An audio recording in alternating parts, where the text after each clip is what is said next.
சண்டேங்கிறதுனால கொஞ்சம் லேட்டாக தான் எழுந்திரிச்சேன். எந்திரிச்சாக்கில் வேலையாக பெட்ஷீட் தான் மாற்றினேன். போன வாரம் ஃபுல்லாகவே பெட்ஷீட்டை மாற்ற முடியல.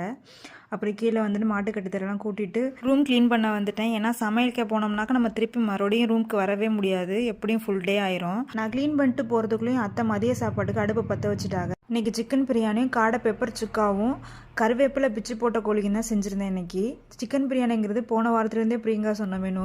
நான் கேஸில் காடையும் சிக்கனும் செஞ்சுட்டு இருந்தேன். அத்தை அடுப்பில் வந்து சிக்கன் பிரியாணி செஞ்சுட்டு இருந்தாங்க. சிக்கன் பிரியாணிக்கு எப்போவுமே நாங்கள் அரைச்சி போட்டு தான் செய்வோம். இன்றைக்கி அதே மாதிரி தான் செஞ்சிருந்தேன். இன்றைக்கி பாஸ்மதி ரைஸில் செஞ்சுருந்தோம். சூப்பராக இருந்துச்சு.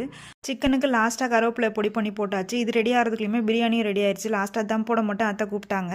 தம் போட்டாச்சு. இன்றைக்கி விஜி வீட்டுக்கு வந்துருந்துச்சு. விஜி எப்போவுமே நான்வெஜ் சாப்பிடாது, அதனால் அதுக்கு வச்சு தான் செஞ்சுருந்தோம். நீங்கள் சொல்லுங்கண்ணே நானே பண்ணுறேன்னு சொல்லிட்டு பிரியங்கா தான் பண்ணுச்சு. இது ரெடி ஆகிறதுக்குள்ளேயுமே பிரியாணியும் தம் போட்டு இறக்கியாச்சு.